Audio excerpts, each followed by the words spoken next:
Hello and welcome to B&E Now, a podcast about independent game development. I'm your host, Tobiah Marks, and with me today is Binary Solo. Hey guys, Hey, How's it going? how are you? why don't you introduce Hi. yourselves? I'm Chad Stewart. I'm the programming third of this Binary Soul adventure.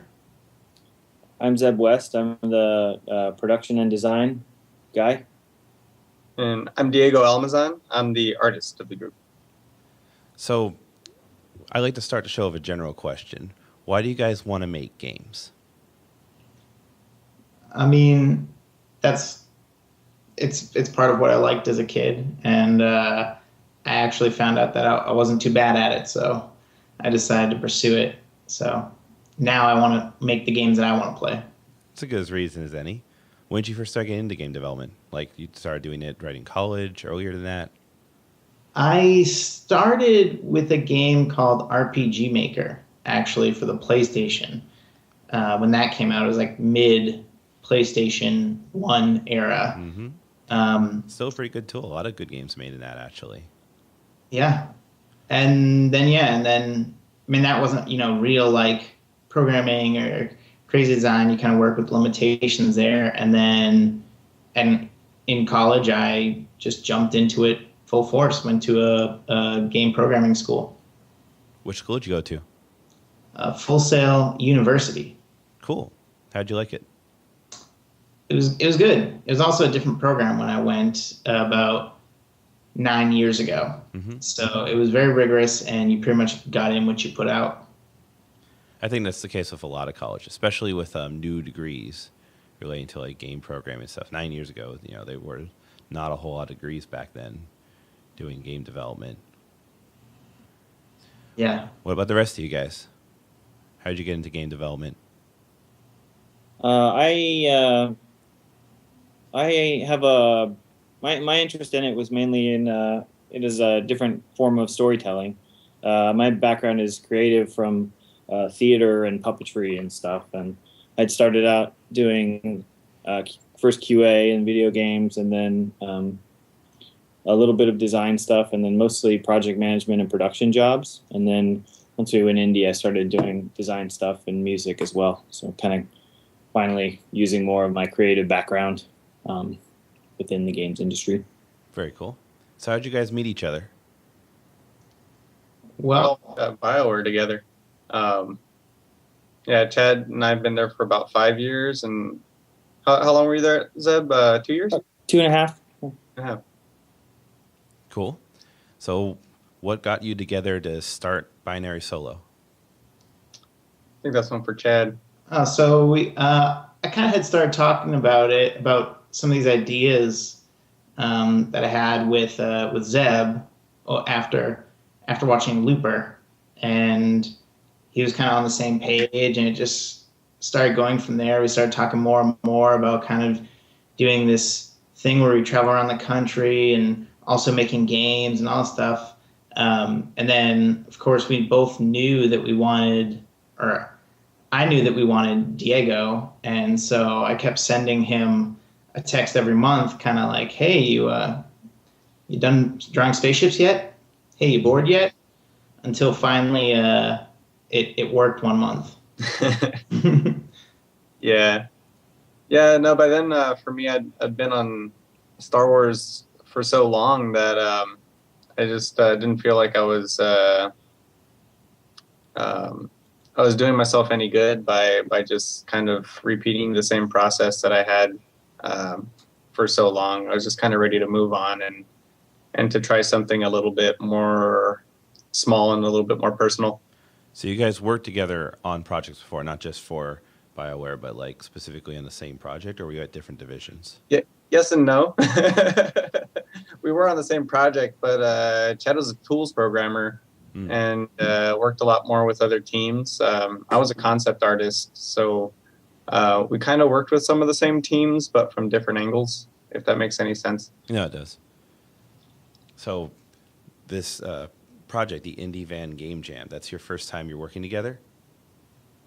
We did a little half step, kind of like a process tester, where we did a game jam all together. Mm-hmm.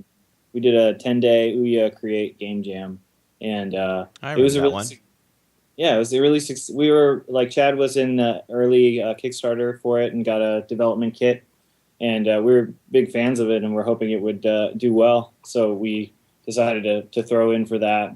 Um, not only as just a fun thing to do, but also as a way to kind of a proof of concept for our creative process together. And it was a really successful and fun experience. So sort of use that as a sign that we'd probably work well together. So and that we should start doing that together in a van.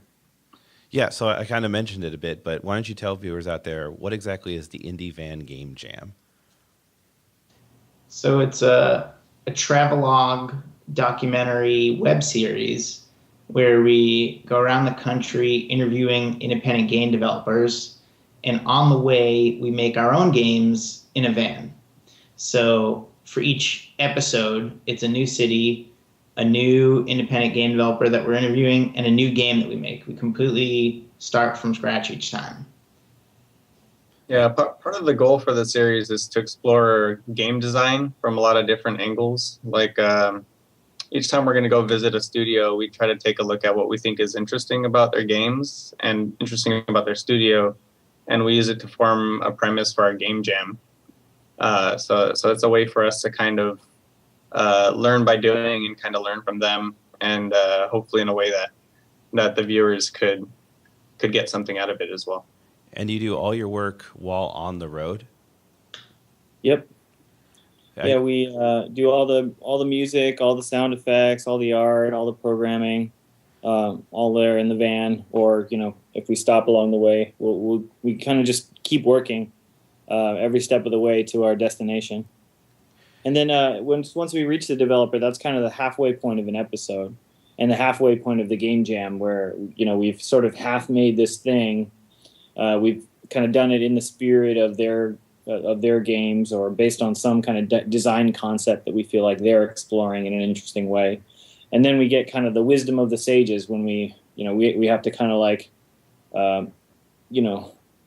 suck it up and show this thing to a developer that we respect in sort of a half-done state. So there's also kind of like a vulnerable position we put ourselves in. Yeah, just saying like we're opening up our creative process probably at the point when we're most sort of like sensitive to criticism and sort of half executing half-baked ideas and stuff like that. So in that way, I think we sort of open ourselves up to have a really honest conversation with other people who are trying to solve those creative problems as well.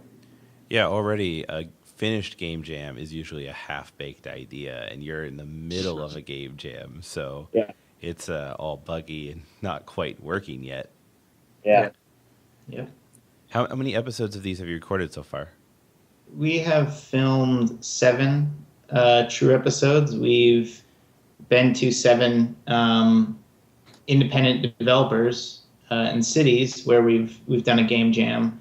And then we have a few, kind of we're calling them side quests, where we didn't do a game jam, but we found this for that city. We didn't do a game jam, but we found this like interesting big scene or company or group of people there that we talked to for a while that we want to kind of put out there and give exposure to. Cool. How many of these episodes are released? We've only released the 1 episode so far, and it's completely free on our website, indievangamejam.com. You can go and view the episode, the Chicago episode called Rob Lock and 2 Smoking Barrels. And then after you're done watching it, you can immediately download it right below. There's like a description of the game, and you can rate whether it was awesome or a train wreck. Very cool. So what's your goal out of this project? Do you want to try and sell episodes to make money of it? Or are you just putting it out there just to have it in the universe and be a fun project? What's your goal for the show? I say like on an indie spirit level, we just kind of like want something like this to be out there in the world. We all love, like a big inspiration for us was Indie Game the movie, and we're just kind of a big fan of behind the scenes stuff on game development and that creative process. On a business level, we would like to.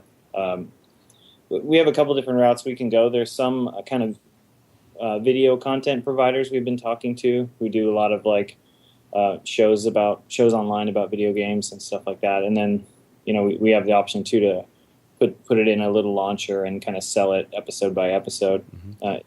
Yeah, because gas and hotel is not cheap. Not to mention, just cost of filming and time. Yeah. Yeah, we did find that it was rather expensive to do, even with the kind of savings that we've had by staying with friends and knowing our mechanic and things like that. So really, I mean, our main goal, we want to be able to keep doing this for people, and to do that, we have to generate enough money to pay for the episodes. So do you find it has to be harder for you guys to work in a van as opposed to in any kind of office or cafe kind of deal? But I would imagine I would get like car sick right away if I tried to start coding while driving. Has that kind of issues slowed down your development at all? A little bit. Pretty lucky. I got pretty lucky in that regard, and that I didn't get car sick at all. And it feels, once we got ourselves situated, it feels kind of like an airplane more than a car ride for me, because of the lap tray table style desk that we ended up getting. I think Diego had a little bit of a different experience though.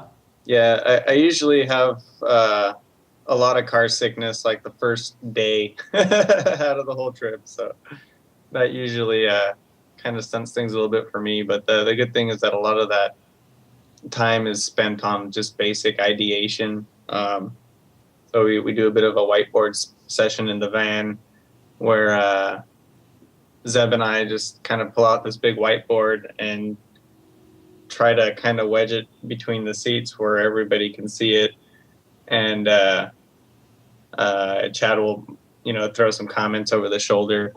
And we'll just have a discussion about what our goal is for that game jam, and what, just throw ideas for what the game might be and things like that. So it's fairly manageable when I'm car sick. And usually by the time we're done with that, I'm pretty much ready to start working. So not too bad. Who's driving the car? Our filmmaker Scott, who does a lot of the driving. We all share the driving, but Scott often takes it on in periods of time when the three of us really need to all be working together. But he actually got the worst of the car sickness. So he's not really able to do any film editing on the road. He just does some filming, and then if he starts to look a little green, he just stops. Yeah, I imagine it's a lot of hours of footage to go through. Yeah, we've gotten over 10 hours for our first episode, and our first video clocks in at about 24 minutes of actual footage. So, and how many hours was the jam again for that? It was like 48 or something like that? It depends on which one it was, actually. But the longest one we had 4 days, although, we're filming and doing the interviews for, a day and a half there. So really it's more like 3.5. It's a pretty good average. Some of them were 2.5 days. And is it just the three of you that worked on the games, or you ever get any outside help outside of the van? Just us. We do have this dream of having like a guest game jammer to tag along, but maybe one day in the future, if we do well enough that somebody would be interested in that sort of thing, it could happen. I don't know. So who's your audience for the show? Is it game developers wanting to watch other game developers? Is it just gamers, casual gamers, hardcore gamers? I'd say there are a few audiences. The main one, yes, is game developers, because we're talking on a peer level with independent game developers. And so you're kind of getting that insight. So also the target audience is the aspiring game developers who they want to get into games. They don't quite know 100% how it works. and we give them like the behind the scenes and kind of show them like, okay, it's, it's code, it's math, it's a lot of drawing and art, it's sound, and it's also how they all interact with each other and how you have to integrate them, and you can't just kind of pass off your little tiny thing and be done with it. Kind of shows the integration of the team, and so I think the strongest one is that aspiring game developer who wants to go do it themselves, but they're not quite there yet, or they want to see how it's done first. So, you said you made how many episodes again? 7. How has the show changed over 7 episodes? Like, has the format changed on what you thought would work in the first episode? It was like, oh man, that was a horrible idea in later episodes, or is it pretty much it was stable throughout? We learned a lot. I definitely learned a lot about using Unity. I'm pretty green to design, so it was definitely like a learning curve for me as the episodes progressed. I think we also learned better how to work with each other. Like one of the great things I think it captures is us as just a small creative unit trying to like do the work, over a series of creative cycles. I think that's one of the interesting things that the arc of the season of episodes shows is us, like, and how we begin to work together better.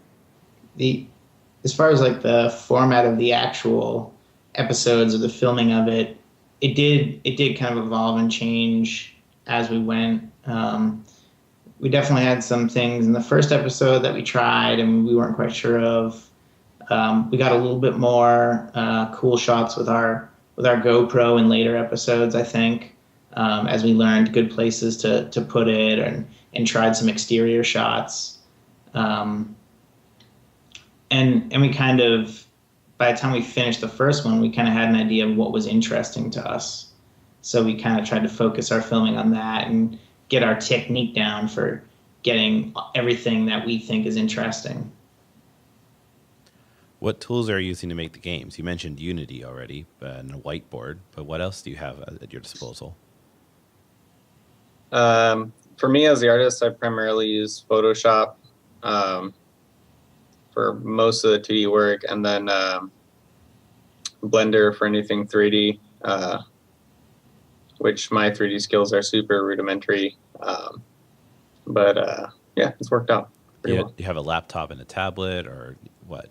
Yeah, I'm using a Wacom, the Cintiq Companion, so it works really well for Photoshop,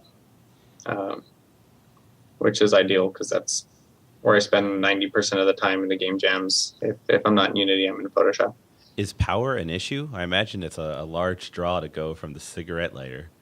We actually did go just from our 2 cigarette lighters. I use the Microsoft Surface Pro, and so the great thing for me was that, like, the power brick has like the little USB adapter, so I can plug my phone in off the computer. Mm-hmm. But we just had kind of a rotating system of charging when we're getting low, and people freaking out and being like, my battery's only at 10. You've got to be like, you've got to be at more than that. I gotta get in there. And then, we stayed at various places at night that we would, make sure to get all of our charge on. Have you thought about like bringing extra batteries or some of those pre-charged battery bricks? Diego had one for his phone. Yeah. But no, we mostly just we just communicated and rotated out, when we needed to. We blew a couple fuses too, along the way. Oh yeah? Yeah. What happened there? I've never blown a fuse in a car. We found out if two laptops were plugged into the same cigarette lighter, it would, there would be flames coming from the dashboard. No, it wouldn't be anything like dramatic like that. It would just be like, I don't know how it would manifest. Like, I think that there would be like a flicker in the dashboard lights, and did the radio go out once? That's scary. We had the inverter. We bought like a nicer inverter, and it had 2 outlets on it. Unfortunately, if you wanted to use 2 laptops worth of power, you were supposed to connect it directly to the battery, or just not the cigarette lighter. When we plugged in the second laptop, it just stopped putting out. So, what platforms are you designing these games for? All of the games were made so that they can work on PC, Mac, and Linux with Unity, just so that you could download it right away with the video. Because our intention was always that this is kind of a package, and that seemed like the easiest way for us was you're on your browser, you're watching a video, and then you can download it to your desktop. A lot of these games, actually, we made work with joysticks, and some of them work with touch, and so they wouldn't actually be that hard to port over. We actually did do at the Day of Unity event here at the local Microsoft office. Ported one of our games to the Windows App Store pretty simply. So that's a possibility as well, as some of our games that are simpler or fit with mobile to put them on there later. So you're okay with working on the games after the jam, if it's like a purely porting endeavor, or have you thought about taking an idea and be like, hey, this is a cool game, we want to expand it and make it into a bigger, fuller project? Yeah, the fun thing is that we can just preserve the game in different states. You get to kind of see it during the episode in a really rough state. Then you can, what you download when you actually, right after you watch the episode, it's in kind of something close to the state that it was in, the moment that we went pencils down. And then, beyond that, like, we sort of have it set up on our site. If the games are popular, people can kind of communicate that, they'd like to see, a bunch more levels added to this game, or, they thought this would be a good demo for us to take further. So there's one game in particular that we've gotten that feedback on a lot that we're, gonna try and build out a little bit more and make some more content for. Yeah, we have, so many options with it too. But for the most part right now, like, what you see is what we want to show you. Like, we don't want to, add all kinds of crazy new stuff post finishing the episode and try to pretend as if, hey, we did this all in the van. So, like, we do add, like, some kind of splash screens and stuff so that there's more information. And, like, we didn't necessarily make all the control screens and the credit screens and stuff like that, but they're things that, you kind of want in order to be able to play the game sometimes. So if we need to add that, then we kind of just add that after the fact so that you're not just completely lost when playing it. Yeah, you're able to build off of what you've built before. Yeah. Using libraries has never been too bad for a game jam, just as long as you have credit and the rights to it. Yep. So we talked briefly before about funding. You're entirely self-funded right now, right? Correct. So, you've already, I would imagine, pretty deep in a hole with 7 episodes. Are you just hoping to get that sponsorship opportunity in order to get that back? Are you hoping for advertisers, or are you just okay with that not, being spent and hoping that in the future you'll be able to continue to do this by some other funding method? We're kind of keeping our options open for right now because we want to get the exposure. It's like the reason that we released it for free is because, it's kind of like a trial, it's a demo, it's a pilot, right? It's kind of just proving to people like, hey, we promise you this will be worth your money, or will be worth the ad, if that's where we go. But we're kind of exploring that in these next few weeks to try and see what we think is the best option. Have you thought about selling the games afterwards, or having some type of monetization in the games to pay for the jam? Or do you think that the game should kind of stay pure, silly, get jam projects that aren't necessarily about making money? I think it's hard for some of the games, they weren't designed, none of the games were designed to be monetized. Like, you really have to design for that. And yeah, it's kind of had to be designed from the beginning. Yeah, none of our games are like, oh, you know what? Like, we'll be able to load this baby up with in-app purchases. Like, this is going to be awesome. But we do have a lot of leeway. Like we have, like I said, 10 hours of footage on these episodes, but we have 20 minutes that we actually show you.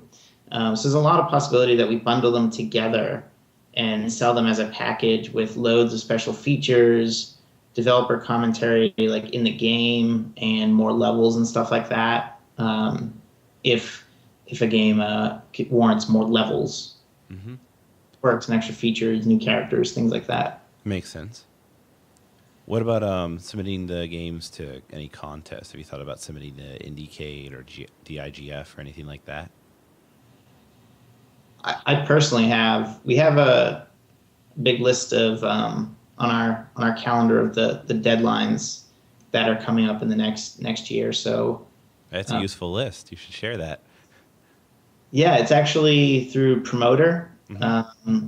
If you haven't heard of it, it's a good kind of tool that Rami from Vlambeer helped to make, and some other people that I should probably know so they don't feel left out. But there's a giant calendar on there that has a list of events, the location of the event in question, the submission deadlines, the submission fee, and what platforms they expect. And it's a really great resource. And it's just, if you want to see just the calendar part, the other part of it, you can hook your game and website up into in order to kind of auto collect these things. But if you just want to see the calendar, you can go to www.promoterapp.com/calendar, and it'll show you all these deadlines coming up. Useful resource. Yep. The nearest of which is the Develop Indie Showcase, which is a May 12th submission deadline. Yeah, it's coming up pretty quick. We're recording this end of April. So, speaking of promotion of the games, what are you guys doing to promote the games and or the show right now? Well, we took it to different conferences and shows in the past few months. We were at the South by Southwest Gaming Expo, Staple, which is the Austin Independent Media Expo, and recently we were at PAX East. So we've been trying to do a lot of interviews and get our name out there at these events where some of our target audience is actually there and we can talk to them directly. There's also another show that happens in Austin called the Classic Gaming Fest, run by Game Over Video Games, which is a really great retro gaming store here. Which is, that it's a little bit outside of their, gamers' target interest, but it's also just a lot of people who love games and stuff like that. And we built a nice relationship with them in town, so they invited us to come to the festival. Cool. What's the feedback been of the show, or at least of the first episode that you have out now? I'd say it's been overwhelmingly positive. We actually haven't really had many negative comments or criticisms. And we wish more people played the game. Like the video itself has a lot of views, but we have less downloads of the game. So just today, Chad found a link of a guy.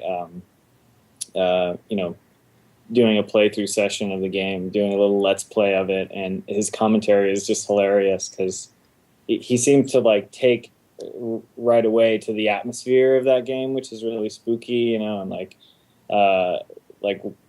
his reactions to kind of just some of the creepy things that happen in that game right at the beginning are really priceless and stuff. So it's great to see that kind of stuff, and it makes us feel good, our stuff is reaching the people that we want. Yeah, it's a good sign that you already have a fan community doing let's play videos. Yeah We definitely like to see more as we release these games. Hopefully they'll be interesting enough to people that that they'll keep coming back. Obviously, the only real criticism we've heard so far is that we can't get the episodes out fast enough, right? So, and like I said earlier, it has a lot to do with us just just being so spread thin. Like we've got a lot of content that we want to get done, and we don't really have the resource for it. So we're trying to weigh our options for how to get a little bit more video support. Yeah, it's the drawback of having so much footage is that while it's great and we have tons of stuff we can use, we also have to sift through all of it and figure out what we want to use. So it's a long process for us to try and get through all of it and get to the core of an episode and to make those tough decisions to cut certain things that we thought might have worked or been hilarious, but they don't add enough to the episode. So have you all been having a back and forth in the editing process, or do you just kind of throw it on one person's shoulder? Both. Yeah. We kind of keep circling back in phases. Like we're all kind of constantly watching cuts of it. I work a lot with the film guy directly, just kind of in the initial phase where we're just sort of sorting through that massive well of footage and trying to just be like, yes, there's a nice moment, keep going. Yes, there's a nice moment. And that ends up being still a ridiculously long and boring cut to watch. But at least from there, like the filmmaker can begin to craft it, and then then we go into a phase where he shows us a scene every day, and we give notes back on it and feedback. And in that time, we're sort of furiously trying to collect all the ancillary footage that's needed, like games that we mention that we want to get in contact with the developers and see if, hey, like the great thing is that we're constantly having a conversation about indie games on the show, and so there's lots of people who are doing really interesting work very quietly in small corners of the indie scene. So one of the nice things is that we can kind of rep those guys or girls and like shine a light into their corner of the indie scene. Mm-hmm. And then we're kind of collecting game footage. We're collecting kind of development footage that we might have missed along the way. Like, oh, this is what it looked like when in Unity I was adding this thing that we were talking about. Stuff that just kind of helps you feel like you're right inside the game jam process with us, because a lot of it is us looking at screens and then having some sort of reaction to what we're seeing and stuff. And so on film, like you want to be like, well, what's that guy looking at? What's the big deal there and stuff. So we're just trying to provide a lot of that context. Are you screen recording as you're making the game, or do you kind of cheat those shots afterwards? We are screen recording a lot while we're making the game, but it can't kind of catch everything all the time. And it's usually something where we want to illustrate an abstract concept that if you weren't a game developer, you might be like, oh, they're talking about like a 2D perspective versus a 3D perspective. What does he mean there? Why is that important in this moment? Sometimes those things we go back and through the magic of film recreate those moments. Makes sense. So what do you think has been the best moment you've captured on film so far? Silence. There's been no good moments.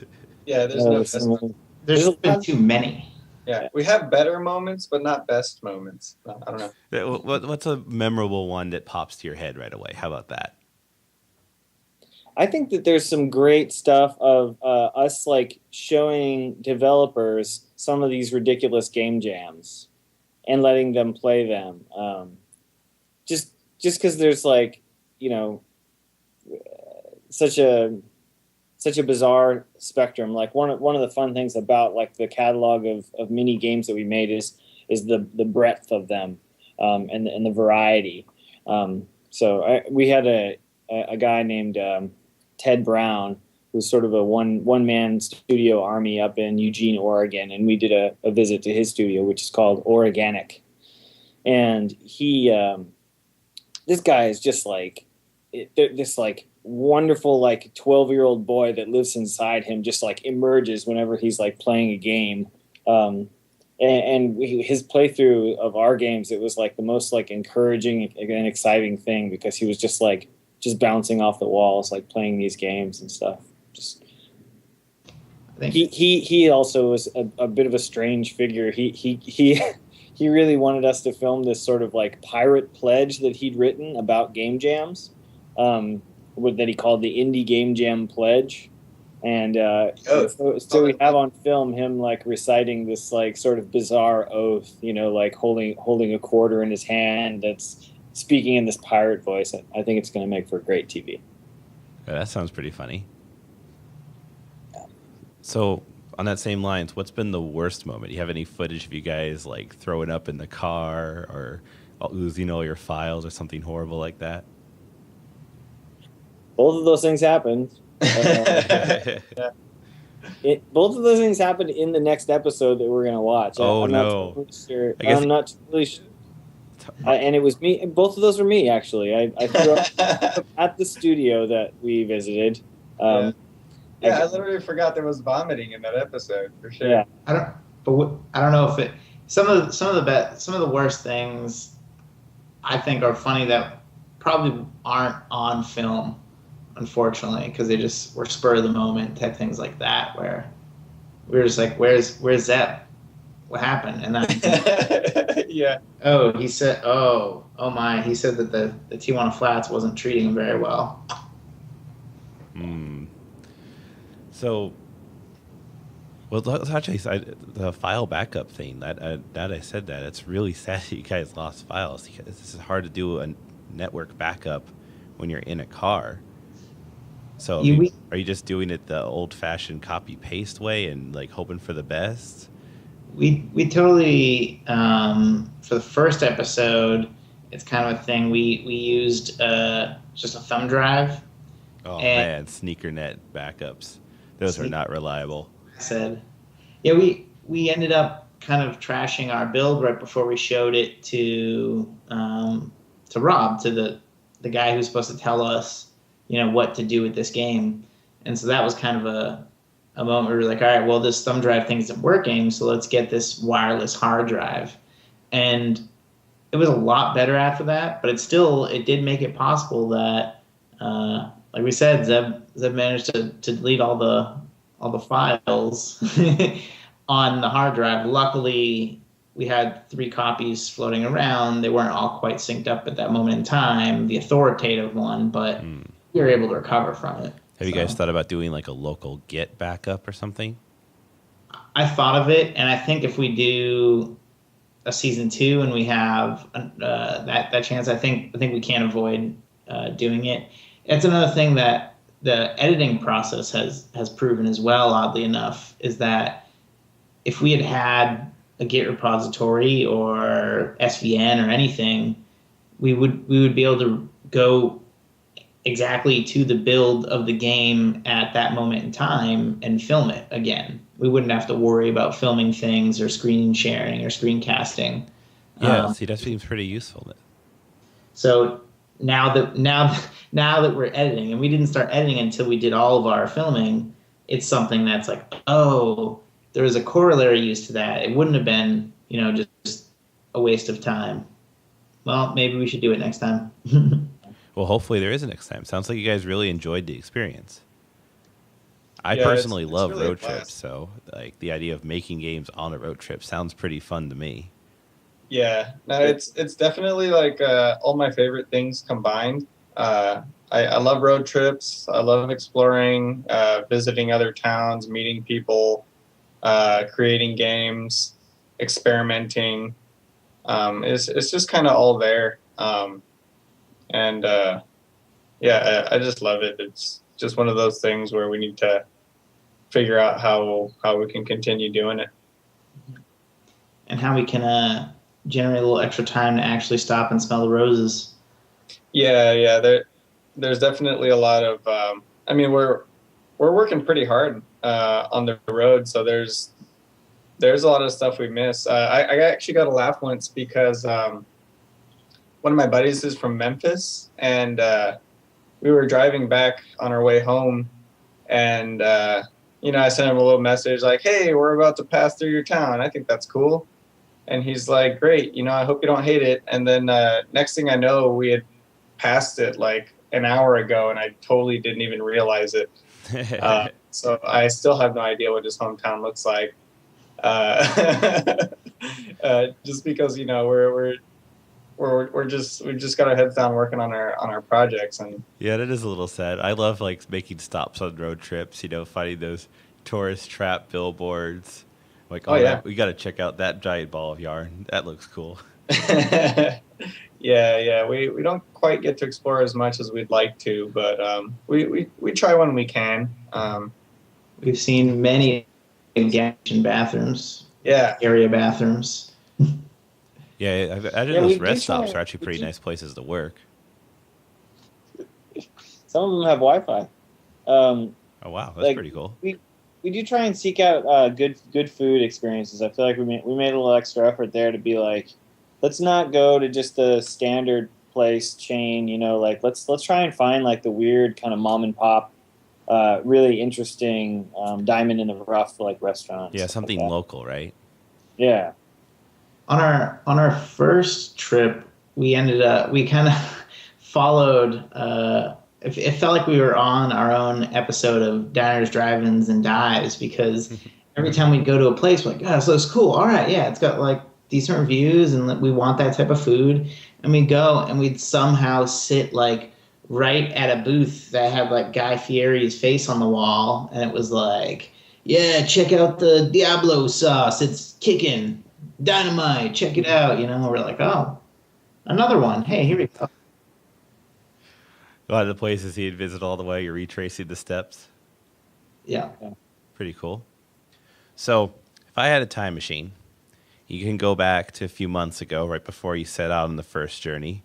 Besides making yourselves use Git, what advice would you give yourselves? That one's easy for me.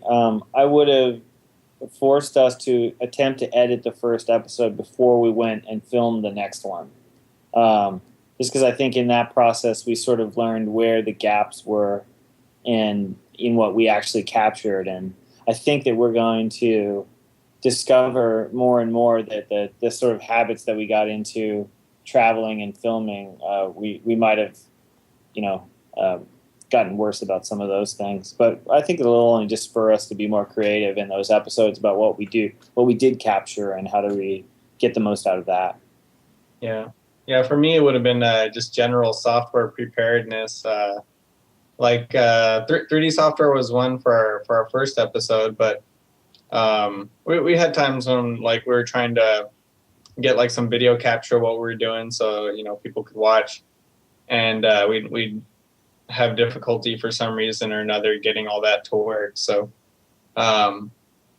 just making sure all that stuff's ready to go before we're actually on the road, and using that time instead of actually doing a game jam. So yeah, that makes sense. Yeah. All right, so I also like to wrap up every show not just talking about the games we've been making lately, but games we've been playing. For me myself, I've finally got through Broken Age, the Double Fine Adventure Kickstarter project. Have you guys had a chance to play that one yet? I did not. I have a little bit. I haven't made it all the way through the first part of it. Yeah, it's kind of sad because that game is awesome. The game is amazing. It is worth the money it costs to make. I highly enjoyed every single moment of it. But if you asked me what emotion I felt right as it ended, overwhelmingly, it was disappointment. Because it's part one of a series. So it not only ends kind of on a cliffhanger, but it's like just you really start to get to know the characters and you really start to get the feel of the game and where it's going. It's like, okay, now wait for the rest. And I don't know, if an episodic game probably has the same feeling, but this didn't necessarily feel like, okay, this is episode 1 and episode 2 is on the way. Like, I know part 2 is on the way and I know it will be made, but it was still a bit like disappointing that it wasn't quite there yet. So like, I would highly recommend people play it, but you might want to wait till part 2 is a bit closer to release. What about you guys? What have you been playing? I have been playing this game called Agorist, Generations of War. And I might have said that wrong, but you know what? Oh well. It's a strategy tactics game that originally came out, I think, as a downloadable title on the PS3, and I've had it on Steam since some sale. I don't remember which one, and I've finally been able to start playing it. And I like it, but I can't play it for very long. There's so many battles and they're so repetitive, like not to the level of usual like RPG repetitiveness, but like it's literally the exact same battle, and you're like, I could just do all the same things again. All right, I'm just gonna save it and shut it off and do that later. Pretend it's new and interesting again. You can kind of automate it. Yeah, they actually have buttons in all of the different modes, like the talking or the battling, which are auto buttons to let it automatically go. So you don't really have to do anything. That's kind of funny. I've seen a lot of JRPG type games have that feature now. Yeah. Nice. What about the rest of you guys? What have you been playing? Last thing I played was the new South Park game. Stick of Truth or something like that? Stick of Truth, yeah. I enjoyed it a lot. I mean, there's a lot of complaints about bugs, which I definitely ran into. I actually didn't run into like all the small bugs that people complained about, but I actually ran into a major design flaw, which I thought is definitely not. What's the that's flaw? something you can. Well, the way the questing works in the game is that the game's broken into days, so certain quests will be available, after nighttime passes and it's the next day. And there's a quest that you need to complete to continue the story, but there's like another kind of sequence you could run that would advance the day. So since you're on a day ahead of when that quest becomes available, it makes the quest not available. So you can't go talk to that NPC to continue your storyline, and it makes it so you just can't continue the game. Interesting. That's more of a bug, I guess. That's flaw. Pretty heinous. Yeah, like. But I don't know. Like I enjoyed the game enough that I was somewhat. I reluctantly restarted, but I still enjoyed the game a lot. That was the main thing I ran into. But just the writing and the dialogue in that game is really, really great. The voiceover quality is like some of the nicest I've heard in any game, which is cool. And it's just a lot of fun just exploring South Park and just meeting all the people and all the wacky stuff they're doing. So I love it. To my list to play. Yeah. Just stay out of the forest until later.